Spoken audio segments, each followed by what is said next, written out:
They should know I'm alive. This is when they choose to just yeah, your boy Cuban Links, okay, live and direct from the motherfucking food stamp champs. You know what I'm saying? Food stamps champs. You know what I'm saying? Where, we snap on bootleg pants and them Wu-Tang fangs. Something like that. We making shit up as we go. You know what I'm saying? We're gonna start this live right. So, you know what I'm saying? A trending topic. Let me start off by saying, salute to Nore, man. Salute to Nore. Took a lot of balls to, you know what I'm saying? Balls or a lot of alcohol or mistakes. I think it was, that's how he feels. He's just off the cuff like that sometimes. Sometimes he thinks about it. You know what I'm saying? Sometimes he don't. And I love it when they do this type of shit, right? They didn't want to say, that's the truth that was kind of hidden. But it's not personal between me and Nori. Never been like that. I got mad at him one time for not, for not doing a song with Pun Song. Song with Pun Son. When Pun Son was 9 years old, I was mad at him. And just to verify that story, which he never came. Niggas that I call out, like, remember I told you about the Connecticut story. The best nigga that could tell you about that story and tell you exactly what I said was 100%. It's Nino from the Junior Mafia. I haven't heard of Nino in years. I don't know where he's at. But he was chilling with me there. He was up front with me. So if anybody could get Nino from Junior Mafia, you know what I'm saying, for that story in Bridgeport, Connecticut, he could tell you his story. I'm not even trying to, you know what I'm saying, like coerce him. And he can tell you the story. And if he's lying, I'm going to be there. But I don't think he's going to lie. He got no, he's the middle. I'm saying he's in the middle doing his thing. So you don't have to, what the hell happened here? Of course. So, and like this one, the story that I'm saying that because the fact that the one who could validate this story, when me and Nori actually we came, you know what I'm saying, face to face after I found out that he said no to Pun's son. He was 9 years old. You know. When it's family, that's different, right? You got your only son. Punny's not here. That's my brother, but that's his kid, right? Kid. It's never been about music, right? That twin word, like I told you, he used it with Joe. And Joe has been acting far more like the evil twin, maybe. Maybe the evil twin, the Cain. The Cain that's able, you know what I'm saying, to keep telling those fables. That's who, the twin. So he could validate that with that. Yeah, the evil twin. That's what Joe is. So I'm just saying, when your family is deep, and the way Nori says and talks about Pun, it's like he's family. Now they had a relationship and it was more business, but Pun had like and love for him too.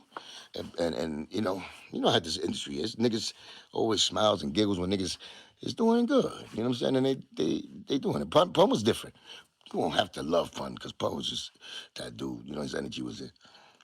So, so in club dramas, Jersey. Only one who can verify the story is True Life. I always got somebody to go for y'all could fact check me. True Life. True Life was the one that stopped me. You understand me? That's how real it was. And that's how mad I was. I'm just going back to that day. Because after that, nothing happened that day. Nori knew. He pulled out his hand. I didn't want to give him the hand. I know he was confused. He didn't want to, like, he didn't know what was going on a little bit. But I think he knew, right? Because he was still rocking with Joe at the time. Because he told me, either the lies that told me or he told me. I think he told me too later on, and it was kind of forgiving because he was in a rough spot and whatever. And I understood it.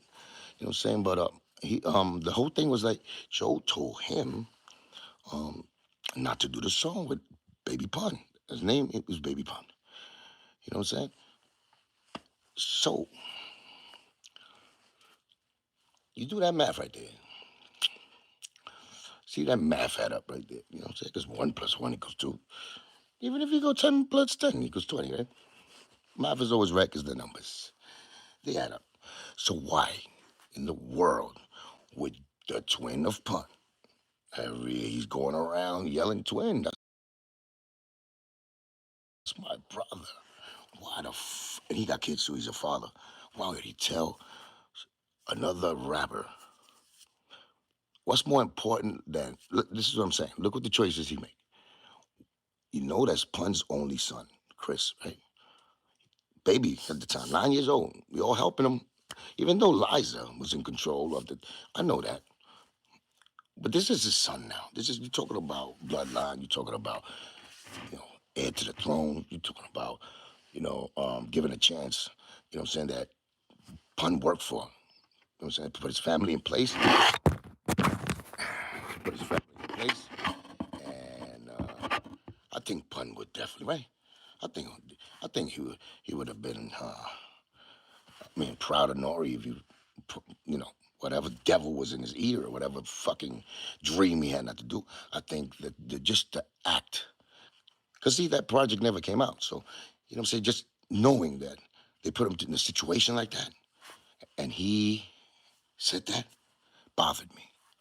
Bothered me because you're not his brother. Only family do that. Only family would never ever listen to another brother I respect, DMX. You know why? Because that show in Puerto Rico, Liza did. We did a big show in Puerto Rico, a big concert. Shanti too. And those are the two artists that went and performed the big headlines. And after the show, D told me, that nigga called me. Joe called me and tried to stop it. I told him, oh, my nigga, I don't know what you're talking about. Because it wasn't for the money that he did. He was making big movies. So he did it from his heart. He said a prayer in the show, Puerto Rico, in Carolina, yo creo. I think the stadium, the Roberto Clemente Stadium out there, and we killed it. He killed it, love. You know what I'm saying? Dropped a shed a tear for my brother DMX. Let's go. Boom, boom, salute my brother, the dog. His bark was louder than his bite was fucking louder than his fucking, bark. But he barked loud as fuck because he barked with the fuck he actually bit. So salute to my brother. That's why I love DMX. Besides, it's my birthday, December 18th. So that's my twin on that level. So I had a lot of love for him. It's bad that I didn't get to do a song, with him. But we shared enough memories. I could call him a friend. So salute to him. Back to Nore. True Life was there. I'm gonna go to the details, right? Because it's not like I chumped him or anything. I was gonna do what I was gonna do. And I'm sure he was gonna do what he was gonna do. But he wasn't ready for it. I wanted him to know that. So I knew that it wasn't set it on Nore out of nowhere. Crazy, it wasn't that. And it was me and him. It was like I didn't have a crew. It was just me and him. So it's not like I came prepared with 30. That's what Joe do. You know what I'm saying? That's what Joe do, to prepare or to jump you. I was Dolo. Probably had one dude. I think Goyo. Goyo was there. I think my man Danny was in the car. But I went in there and I just saw him out of nowhere. You know what I'm saying? I seen True Life there. Drew used to be with me in the studio before all that shit. I'm talking about, I shared my studio with him. I shared the energy with him. Him raised the whole GIs from LES. Love them back then. Like they know, like, and I be mad at niggas like that too, cause they be doing them. They never bring a nigga in. You know? They never. And I brought them in. I was like this with open arms. Come on, my niggas. And they made them feel at home, give them love. Next thing you know, I see True Life doing a fucking song with Joe after me and breakup. That shit bothered me, man. He knows he bothered me. And you know what I'm saying? And it's just like I gotta take it like, they don't, they didn't respect the love, or they don't this game is just that cold, I guess, to them. That's how they get down. You know. But they can't say it the other way around. That I ever dissed them, that I ever did them wrong. Just like the narrative is going around. Like if I don't answer it, that would be my stain on my name like that. Like that's never been me. Now see how love I got? You see that love I got? That I invited everybody. That I always made people, even new people, new motherfucking artists. I put them with me and rhyme with them. Before I even came out with an album, I was giving that love. Never out of niggas putting the pressure on me. Niggas, the love for real, for hip hop. And noticing the new talent or talent that was around me and just having fun, doing some bangers as far as some songs with them. That was who fuck I always been, right? None of these niggas came back. None of them niggas.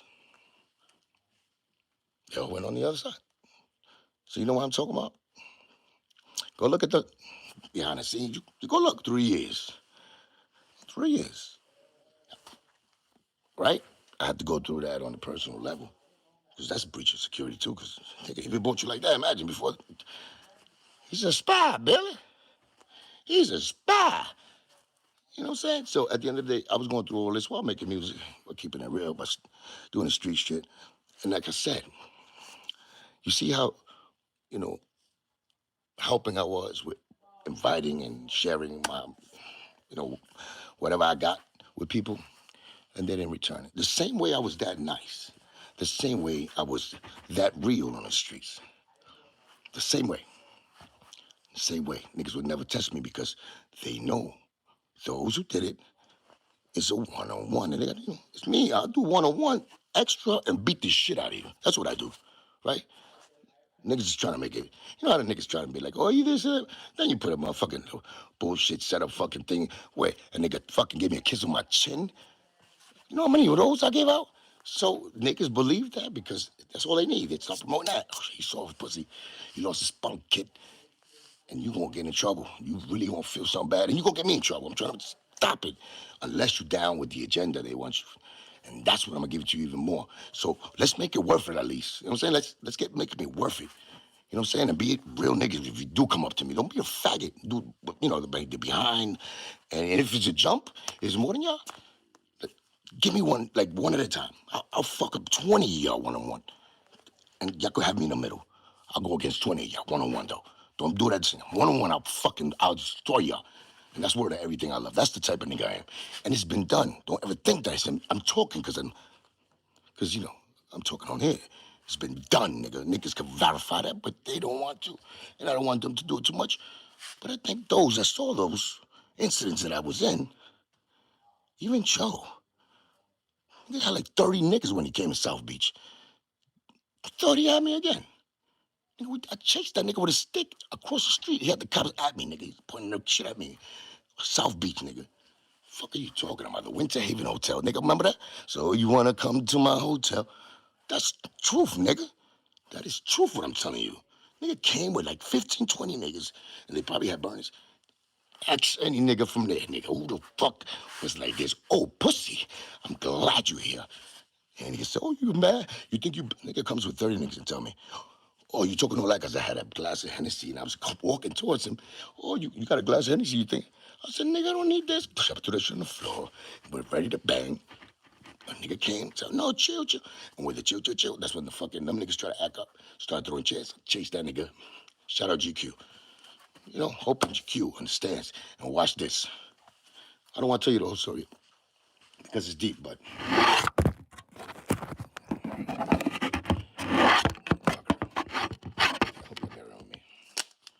story is deep, right? But just remember that he came again to try to set me up. Seen Raul in the black truck, and Raul's a nigga I gave a pass to. Raul is a nigga I gave a pass to. I saw him by himself, another club in my hand. I grabbed the nigga and I said, "What's up, Papi? How you doing?" Niggas behind me, my walls was like this, drooling, and he seen it. That nigga couldn't stop shaking. I said, "My nigga, the beef is not between me and you. You know that, man. But tell your man. Tell him come see me, man. Tell him stop being a bitch and putting niggas in me." That's before the South Beach incident. Gave him a pass. I said, I ain't gonna do nothing to you, man. You good. Shaking in his boots, invisible bully, like the gooch. That was Q, right? Respect, whatever. Trying to keep it. Because I know niggas who push niggas in front. I know those niggas. Right? Never respected those.